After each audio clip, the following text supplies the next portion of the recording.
chilling all day, escape for a while, それが人生生きる理由がないなら探せばいい周り見渡すだけでもそれでもいい Life goes on, living on my way, everything's gonna be okay, don't ask me why. Pam pam pam pam pam pam pam.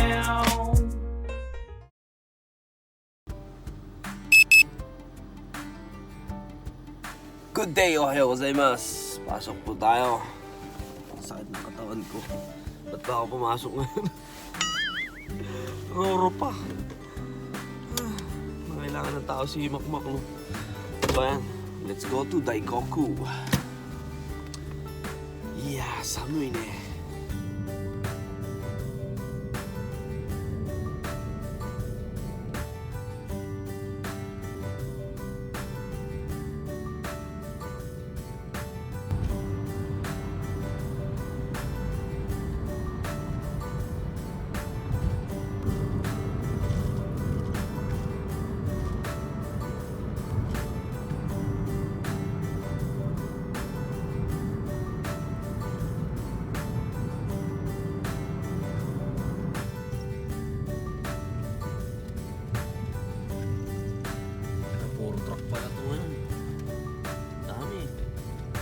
Parang maling informasyon yung binigay sa atin ni Makmak, ha?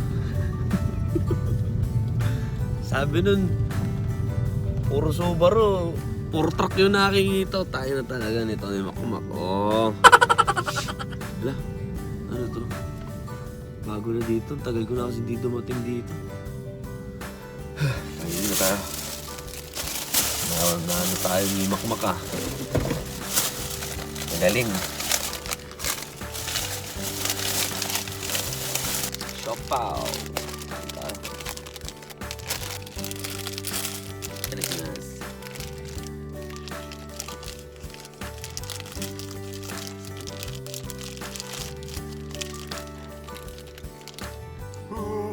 Corn dog.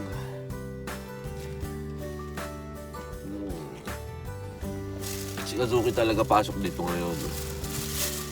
Pero kahapon, nung kasama natin sa Chinatown, aakay-akay yung paa. Pero sa kwento ni Makmak, nakarang araw nila, no, parang pagod na pagod nga daw magtrabaho sa sa mga roro ganyan dito sa ibang kumpanya. Tapos ngayon, parang may lakad daw siya bigla ganyan. Saan ako pupunta? Ano lalakarin mo? Di ko alam eh. Ganun lang yung sagot. Kaya naramdaman na din siguro ni Makmak, kaya parang isama na natin si Kazuki ngayon. Dispedida na niya na ngayon. Medyo buisit na si Makmak kay Kazuki eh. Busit siya. Ramdam ko naman. Tingnan mo naman, di ba? Trabaho. Siya kung di ba? Inaano niya yung niya eh. Saan padali, nakatingin din siya kasi ng masasarap na pasok sa pier, ganyan. Tapos di pa naman siya marunong, no? Yung pinaka malaki yung kitaan dito, tapos sa kabila, mababa. Ay, ayoko dyan, ganyan. Namimili siya, hindi pa naman siya marunong sa trabaho. So, katulad ngayon, no? Pasok sana siya ngayon, pero hindi pumasok. Nakita ko nag-aakay-akay nung maglakad. Siguro hindi para sa kanya yung trabaho na to. So parang sasamahan daw siya ng stepdad niya na maghanap daw ng trabaho, ganyan. Sabi ko, bahala ka, no? At least na-experience mo yung trabaho dito, ganyan. At saka, para sa akin, hindi kasi para sa kanya yung trabaho dito eh. Parang wala siyang sa pakisama na lugar, no? At saka palaging tulog din, walang porsigido sa walang porsigido na mindset na magtrabaho. Ayun yung kinaasaran ni Makmak nung nakaraang araw, no? Kaya talagang sinisigawan niya na nga daw, pinapagalit niya si Kazuki dahil parang papetics lang kumbaga magtrabaho, no? So ayun, anyway, gambarus ka na inakore. Ang daming karga, hayop ka Makmak.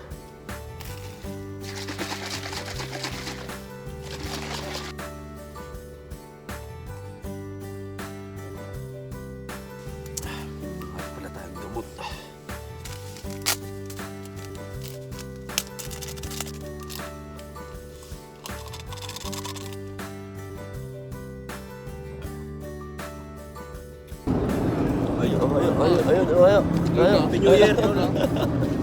Ayun, arigato. Saan tayo? May vlogs na? Oo. Trabaho na po tayo. Magre-ready na tayo. Naka-ready na pala silang lahat, no? Mamadali, natatay na yan eh. Tatay ka na. Tatay ka na. 120 na lang. Kaya, kanina pa pala tayo nagtatrabaho. Hindi ko na nadala kanina. Mamadali ako ng ano eh. Yan, trabaho. Hindi na tayo kakain daw. So, yan. Let's go. Pagod na ako, Mac. Ha? Nagugutom na ako. Kasi hindi ka bumili. Bumili pa ako ng pagkain, di pala kakain. Mac, bumili pa ako ng pagkain, di pala kakain. Ayop. Siguro na walang tip sa akin eh. Sasabi sa ni Kuya Howard, alas 4 daw ako sa Marco. Ah, sige, Howard nagsabi.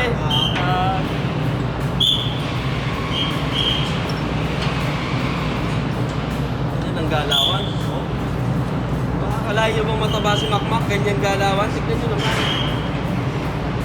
Kahit masikip yan ha. Oh. Kahit masikip, ganyan ang galaw.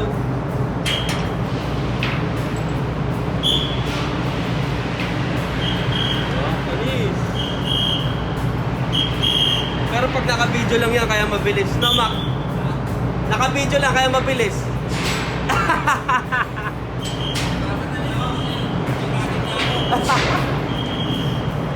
Kahit ako, pupulikatin ako. Sakit na ng paa ko. Ay, tapos na. Gugutom na ako. Uy, ramen tayo. Ha? Kulang ako sa calories, kaya ako pinupulikat eh. Time check, 11:45. Goods na goods. Ayan. Daan lang. Ha? Daan lang, baka di pa nakapilking eh. Oo nga. Tandaan lang tayo, baka di nakarga yung babae. Baka yung babae, di pa nakakarga. Tandaan lang tayo baba.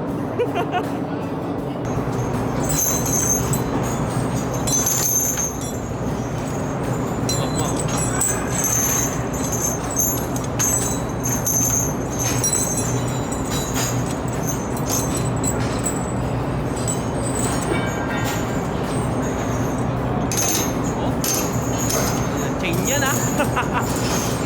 Tigas eh oh. Tigas. Tigas no. Chain yan ah.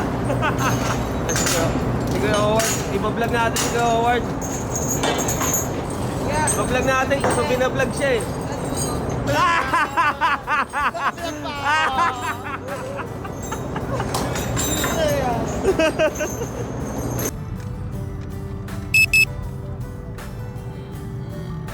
Yay! Grabe!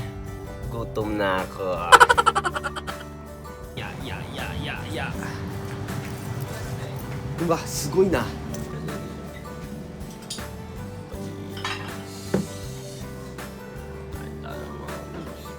Kasama na nga pala natin si Makmak.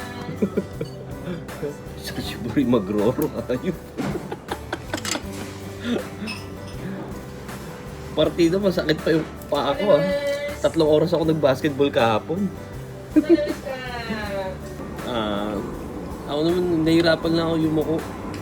Meron pa ako nakalimutan isang kanan. Bumalik siya sa akin, akala ko ano sinasabi. Sabi ko, kaya pala may sobra dun ka ako. Hindi ko napansin. Ganun na sabi ko gano'n. Bait naman siya eh. Kain tayo, tinagmas. Ang tawag nila sir, masyadyo.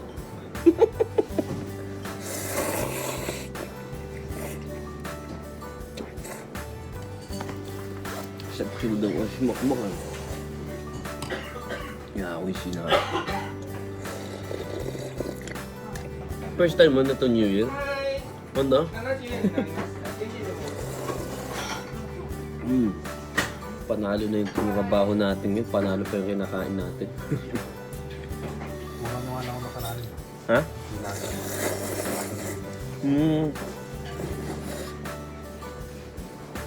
Ang lakas mo naman ata magkanin. Natsambahan ko lang kasi yung ano. Huwag ka magkanin sa gabi, Mak.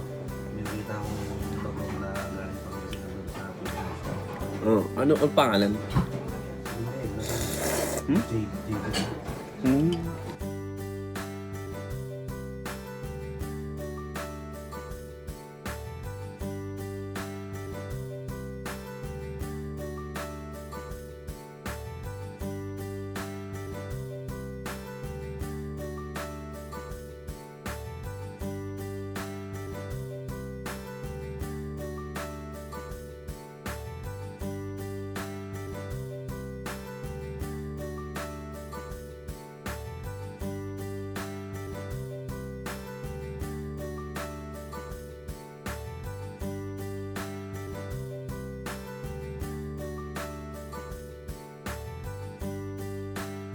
Sa... Yes! Ingat, Mac! Diyan eh. Eh, mga kagots. Nagawa na, oh. Ang dumi ng screen ng kotse.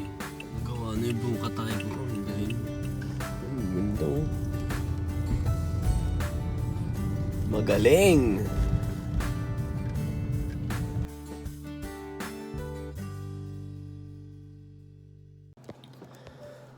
Ay, nako. Tulog tayo. Si Makmak galit na galit. Akala ko kung ano yung kinakagalit. Which is, ako din naman, magagalit ka sa nangyari. Pero, para sa akin, no? Kaya, kwento ko muna. Kahapon, no? Maalala nyo, si Kazuki, no? Nagbabalak na umalis, no? Problema umalis ka kung ano mo. Pero, ang inaano ko lang, kung maghahanap ka ng trabaho, pwede naman dito, sa parte ng Yokohama. Napakadaming factory dito. So, hindi ko pa alam kahapon kung ano yung papasukan niya na trabaho. So, sabi ko sa kanya, kahapon, kontakin mo ako, message mo ako, balitaan mo ako, kumbaga. Ano yung magiging trabaho mo, ganyan. Hindi niya daw kasi alam. So, sabi ko, balitaan mo ako. Ngayon, si Makmak, no? May pasok kasi bukas. So, eto na naman si Makmak, no? Hinanapan si Kazuki ng trabaho, no? Hinanapan. Tinawagan niya. Meron pasok eh. Ngayon, ang rason nito, hindi daw siya pwede. Okay. Tapos, ano na nga daw nangyari, ganyan, binigay sa kanya yung nangyari ngayon. Which is sa akin, hindi pa niya pinamessage sa akin. Ayun pala, parang sa factory, no? Nag-mensetsu na siya, no? Nag-apply na siya. Then, ng 1,150 per hour niya. Then, ganyan-ganyan. Kamusta naman kami? Nakangiti lang ako pero gigil ako ngayon mga kagod. Dahil kinuha na natin ang cellphone eh. No? Pinasok din natin sa barko. Wala naman sa akin, ginawan pa natin ng tetyo. Ngayon, sa gigil ko, tinawagan ko. Bakit kako? Ano yung rason mo bakit ayaw mo pumasok bukas? Kung next week o next week ka pa magtatrabaho dyan. At saka bakit mo pinili yan? Sabi ko, 'di ba, kung mag-apply ka ng ng ganyan, pwede ka pa mag-arubaito, kumbaga pwede ka pa mag-part-time para sa barko. Di extra mo 'yun. Hindi niya wala pa kasi siyang idea kung paano yung work sa factory ganyan, Pag naghima, kailangan hindi naman palagi 8 hours yung trabaho mo ganyan, papauwiin kayo ganyan. May ganung part din, hindi niya pa naman alam. Pero para sa akin lang kung ginamit niya yung utak niya, dito siya mag-a-apply, paghima, pwede siya mag-sideline sa barko. Dahil may alam siya, no? Nandito din kami. Kung ganun gagawin niya, pabor kami, susuportahan namin. Well, hindi naman ganun. Eto, galit na galit si Makmak. Ang dami sinasabi. Sabi ko, Mak, hindi ka naman iniisip niya ni Kazuki eh. Ba't mo pa iniisip ng ganyan? Kung ganyan yung itinatrato sa'yo, bahala, hayaan mo siya. Ako nga isang kumpanya yung image na binuo ko tinakwil lang ako. Bakit meron ka ba na sa akin, di ba? Wala naman silang pakialam sa iyo hayaan mo na ka ako. Yun yung inaano ko kay Makmak. Galit na galit si Makmak ngayon. Sabi ko, hayaan mo na, hindi ka naman iniisip na di ba? Kamusta naman ako, di ba? Ang dami kong tinuruan. Binuo ko pa yung image ng kumpanya, di ba? Ang tagal natin dun. Tapos, basta-basta na lang tayong tinakwil, ganyan, di ba? Sabi ko, nagdaan na ako dyan. Pero yung pananalita mo lang ganyan, parang sinasabi mo sa akin na, parang inaano mo na, sinokay ko pa kasi yan, di ba? Sabi ko, tumigil ka na kako. Hindi naman, hindi ka naman iniisip niyan kako Kumbaga, wala naman pakit sa atin yan, di ba? Yun lang yun, tingnan mo, di ba? Pasalamat siya, naawa sa kanya yung embassy, pumunta pa siya dito. Well, hayaan na natin yun, bigay na natin sa kanya yun na makapunta talaga siya dito, makabalik siya dito sa Japan, di ba? Pero yung, kung gagamitin niya yung utak niya, di ba? Wala. Yun lang, no? Akala ko naman kung sarap ng tulog ko, nakapagpahinga tayo. Sakit na ng katawan na naman natin kanina Well, anyway, X na sa atin si Kazuki. Bonding Ang naging rason niya nga pala, next week pa daw kasi yung trabaho niya doon sa factory. Bukas may trabaho. Ang rason niya hindi siya pumasok is may kubra daw. Yan ang pinaka-X, di ba? Isipin mo naman, di ba? May trabaho naman Pero nasa isip niya, kahit hindi siya magtrabaho, may kubra siya, may kikitain siya, kukubra na lang ako. Ganun yung nasa isip niya Kumbaga, namimili na siya ng trabaho ay, konti yung sweldo, mababa sweldo dyan, dito na lang. Ganun yung mindset niya, na hindi pa naman siya totally marunong sa trabaho, dahil hindi pa 1 yung bilang sa kanya, 0.5 pa lang ang bilang sa kanya, pero ganun na yung pag-iisip niya. Kaya pinag-iisipan nga namin ni Makmak. Sinasabi niya lang na food rider siya sa Pilipinas, so ano kuno. Pero isipin mo naman, kung porsigido ka na kunin mo yung pamilya mo dito sa Japan at saka hassle ka magtrabaho, hindi ganun. Nakikita niyo yung itsura ni Kazuki, kung ano ako nagsasabi sa inyo, batugan yung dating, bonjing, laking bonjing yung ano niya. Kaya wala naman di ba? Kung ganun yung gagawin niya, di wala na tayong pakialam. Hands up na tayo doon. Wala na tayong pakialam. Hindi na natin kailangan mahimasok o hilahin siya pabalik o ano, bahala na siya. Kinausap ko na rin si Makmak, bahala na siya. No? Tinan yung sama ng loob nitong isa na to. Nakausap mo pa? Hindi na. Puta yan, nabuisit ako. Sinabi ba naman kukubra na lang ako dahil hindi na rin naman mapupuno yung techo ko daw, sabi niyang ganun. Hindi ka ba naman maaasar at tangin na gago Hindi mapupuno yung techo, nire-remedyo nga. Pero sa factory daw siya. Sino sabi niya Nagulo utak niya. I-stress niya yung sarili niya sa asawa niya, kaya sigurado ako mukhang minamadali din yun. Paano niya naman siya nga hindi niya maayos yung sarili niya, di ba? Ewan ko sa kanya, kaya bahala siya. Kaya marirealize niya yan pagka sumahod siya ron kung may matitira sa kanya. Ano bang factory daw? Hindi ko alam 150 malamang sa mga ano lang. Ano lang tawag dito? Mga sorting, packing. Tapos inaano niya iniisip niya kumubra na lang kaysa pumasok. Takina na, i-stress ako. Takina nag-ano pa siya Ako, Nori, di ko na talaga alam ano gagawin ko. Nalilito na talaga ako, Nori. Takina, malilito. Binibigyan ka ng payo, hindi ka nakikinig, di ba? Ano mo nga sa kanya, sabi ko mag-ipon ka muna. Nasa pier nga ang pag-iipon Kahit nga mga hapon, alam nila dyan sila nag-iipon. Tsaka sila pepetics. Tsaka sila nagkakaisya. Di ba? Ba't ganun tong pag-isip nito? Iniisip niya, di pa naman siya nakakaipon, tas gusto niya na magkaisya. Ano, akala niya pag nagkaisya niya, matawag niya na yung pamilya niya. Wala pa naman siyang bahay. Kasi sisiguraduhin ko na ako, naranasan ko, hindi ako nakapag-ipon ng pantax. Nung nasa kaisya ako, simula nung hindi ako nag-double job. Working poor tawag dun Kaya lang ako nakapag-ipon-ipon nun dahil nagdalawang trabaho ako. Nagdalawang kaisya ako. Hindi ka naman iniisip, huwag mo na i-stressin yung sarili mo. Sige na. Buisit yan. Bukas sa akin to. Trabaho sa barko, hindi ako mabilis mag-catch up, kaya nahihiya na ako pumasok sa barko, tsaka kilos ko sa trabaho hindi pa nagbabago, kaya natatakot ako, Nori, kung kakayanin ko ba talaga yung trabaho sa barko hanggang sa dulo. Lalo na ngayon, Nori, kung wala si Mac, hindi ako makakapasok sa barko, kaya naisip ko na mas maganda siguro magkumpanya na lang ako. Okay lang yan, di ba? Okay lang yan yung mindset niya na ganyan. Okay lang yung ganyan, no? Kung ganyan na iisip niya. Pero, wala, hindi naman natin mapipilit yung yung tao Hindi natin mapipilit. Pero, wala, ganun talaga. Kung dito na lang siya naganap, di ba? Kung dito siya naganap, kahit paminsan, baka kapag extra siya, dahil lang inaano namin, hindi siya makakaluwang. Ako nagsasabi sa inyo, kung iniisip pa namin yung kapakanan niya, no? Hindi siya makakaluwag, lalo na, ay nako. Naggaling na kasi kami dyan sa factory. Naggaling na kasi kami dyan sa mga ganyan na rating per hour na yan. Ika nga, di ba? Kahit na sinasabi ko kay Makmak na wag na isipin yung kapakanan niya, hindi naman tayo iniisip. Pero, di ba? Asa naging dati, kakilala natin. Hindi naman Pero wala Kailangan talaga natin i-let go. So, ayan. Goodbye na lang. Ayan di ba? Goodbye na lang tayo sa ganyang tao. Wala na tayong magagawa. Hintay pa na magalit talaga Di ba? Nausap natin. Halos 1 oras, higit na tayo naggaganto.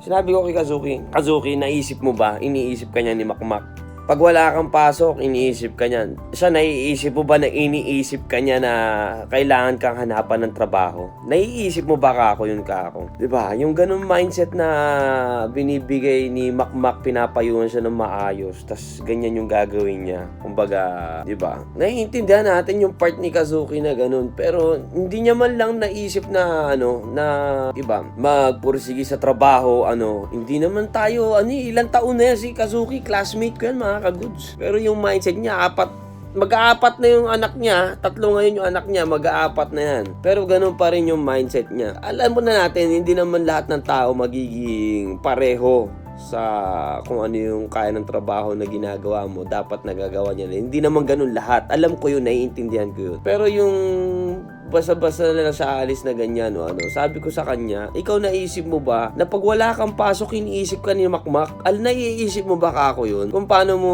tatalikuran yung mga ginawa sa'yo para sa'yo ni Makmak, ganyan-ganyan. Ako okay lang dahil, di ba, natutuwa naman ako dahil si Makmak, kumbaga, inalagaan niya si Kazuki. Di ba? Ay, wala. Kung ganun lang yung ibabalik niya, bala siya sa buhay niya talaga. Hindi na pwede. Tama, bait pa ni Makmak, Kinausap ko na, gusto mo talaga makaipon, makipag-share ka muna sa akin sa bahay, wala namang problema para makatipid din kayong dalawa, di ba? Pero wala, tama mo si Makmak, ako na kay Makmak, grabe, napakabait ni Makmak, mga kaguds, grabe. Hindi ko wala, ako, naranasan ko na kasi yan Ilang beses na kasi nangyari sa akin yung ganyan. Kahit magturo ka o di ba, alis at alis din yung mga tao pag kung saan yung pabor sa kanila Wala to naman si Kazuki, ewan ko kung kung kinausap pa siya ng stepdad niya, kung ano ba yung nangyari sa usapan nung pumunta kasi siya dun, hindi ko alam kung ano yung naging usapan Pero sa papeles naman, iniisip niya yung papeles, wala din naman problema. Ang dami-daming papeles na madali lakarin. Lalot ako kompleto ako sa ganyan mga papeles. Ay nako. Hey, na kay Makmak. Sabi ko, pasensya ka na Mak. Ganyan pa yung naiisip mo, ako nahingi ng pasensya sa'yo. Sabi ko kay Makmak. Sabi niya, shogunay kasi yan, hindi kasi siya makapag-desisyon sa sarili niya. Baka may usapan yan sila stepdad niya na nakaraan. Kaya nga sinasabi ni Makmak. So medyo naging clear na rin nag-usap pala sila ng stepdad niya. Sinabihan kasi ako ng stepdad ko na kung sa barko na Shokai ni Nori, sumusuko na siya. Paano na kaya kung ipapasok ka ni Nori, sakay siya, tapos susuko ka rin? Di magagalit lang si Nori sa'yo. Di mo kaya yung mga work na Shokai ni Nori, mas mabuti pa na, kumbaga, yung stepdad niya na lang ang mag-Shokai, hanapan siya ng trabaho para kung kaya niya o hindi, wala siyang mapapaya na At least, di ba, sinabi ko na kay Makmak, ito yung dahilan niya. Dahil nagtataka si Makmak, baka kung ano yung sinabi ng stepdad niya, ganyan-ganyan sinasabi.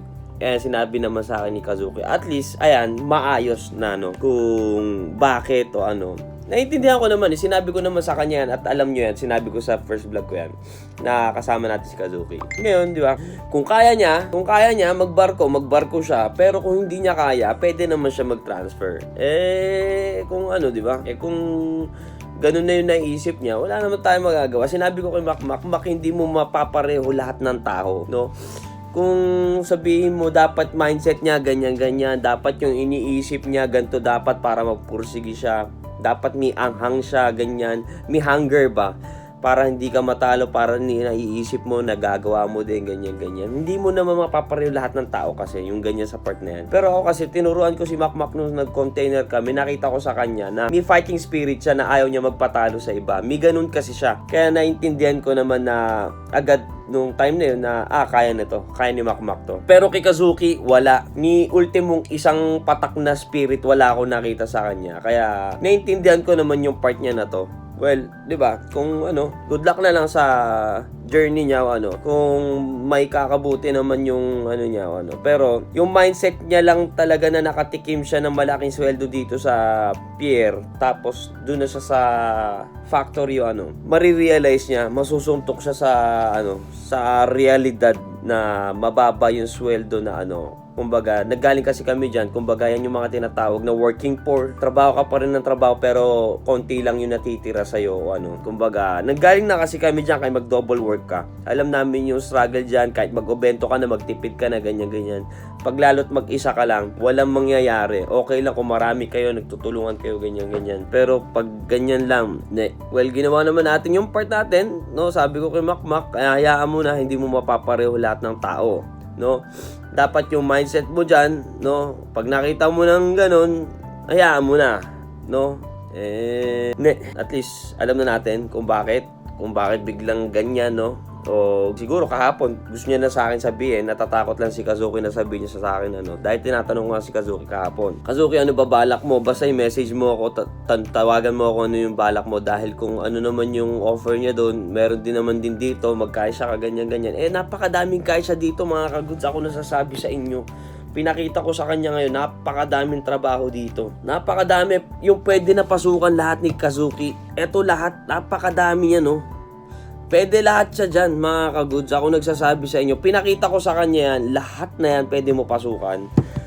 Meron service, meron lahat, mas mataas pa yung rating na may bibigay lahat sa'yo. Hindi niya naiisip yun. Ay nako, well, no.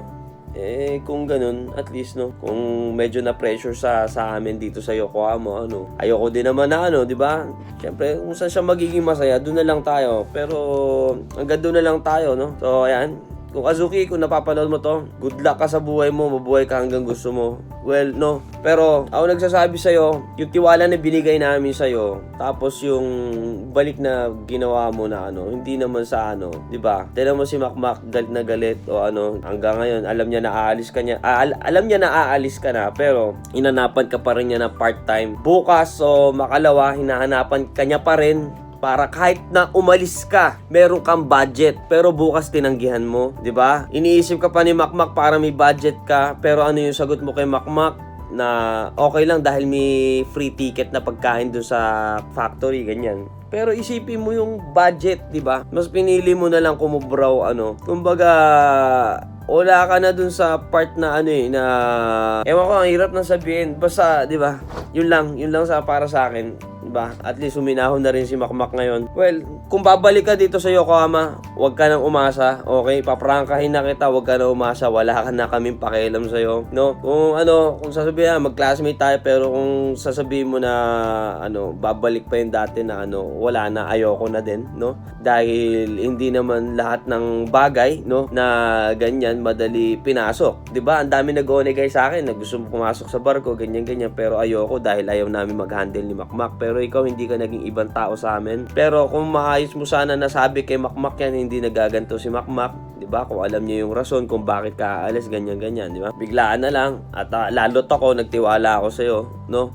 Na kaya kahit yung pangalan ko, ipahiram ko sa iyo, kumuha ka ng cellphone, ganyan-ganyan, 'di ba? Basta maayos lang, bayaran mo yung cellphone, tapos yung usapan natin, wala na tayong pakialamanan sa kanya-kanyang buhay tayo. Well, anyway, no, yun lang. So mga goods, wala na si Kazuki. Mag-comment, bahala kayo sa buhay nyo. Tanungin nyo pa sa akin yung isang tao na yan, wala na siya. Okay? Ekis na sa atin. Once na eging ekis sa akin, wala na. Ayoko na talaga, di ba? Na sinasabi ko, gusto ko na mag-focus din sa sarili ko, kaya ayoko na mag-isip ng kung ano-ano. Okay? Well, no. At least maging magandang experience sa kanya na matry niya yung ibang trabaho. Goods na sa akin yun. Bahala siya. Pero kung babalik ka pa sa barko, huwag ka na umasa. Yun lang sa akin. Ay nako, ba't ba ganun mga kagods? Anyway, hanggang dito na muna tong na to. Huwag na natin muna isipin, no? Bagong taon, iniisip na natin yung syempre, no? Intindihin nyo na lang din yung Well, no, so hindi naman talaga, wala naman pipirmi talaga na isang bagay na kahit kaibigan, di ba, mga ganyan. Wala naman pipirmi, Well, nasa point naman yung sinabi niya, na parang naihiya na siya, na ganyan, na pressure siguro masyado, dahil kakadating niya lang dito, no? Tas, syempre kami gusto namin na umayos agad siya dahil nakikita namin yung galaw niya, ganyan. Pero hindi niya magawa. Well, kung hindi naman talaga magawa ng isang tao, di ba, hindi naman natin kailangan pang pilitin, kaya good luck na lang din sa magiging niya. Pero yun lang yung sinasabi ko, once na umalis na siya dito, hindi na namin siya baga out na kami doon. Yun lang yung sa amin. Pero sa hiniling lang naman namin ni Makmak na yung ikakabuti niya, kinabi ko nga sa kanya, ikaw, hindi mo alam yung kumbaga care ni Makmak para sa iyo. Lahat ng payo ginagawa niya sa iyo pero hindi mo na-get. So kumbaga pinupursige kasi ni Makmak na magkaroon siya ng yung hindi magpapatalo na spirit na fighting spirit ba kumbaga sabihin na huwag ka magpatalo, kaya mo yan. Pinupursige siya ng pinupursige ni Makmak pero wala, hindi talaga kaya ng isang tao. I-explain ko na rin kay Makmak, at least sumilom na rin yung yung baga lungkot at saka galit ni Makmak, no. Kaya pakiintindi na lang, intindihin na lang din natin. Shogun nandun na yan, no. So anyway, no, hanggang dito na lang po ang ating vlog for today. Maraming salamat po panonood at sa mga nakasuporta palagi dyan, shoutout sa inyo. Yan, kalagayan natin hanggang ngayon ganito pa rin, no. Hindi pa rin nagbabago na pero yung katawan natin, no, nabugbog lang to sa basketball pero masakit talaga yung katawan natin until now. Pero ayoko naman yung parang hihina-hina ako sa lahat ng bagay. So ayan, anyway, thank you for watching. Hanggang dito lang po si Noy Kunz. Peace out.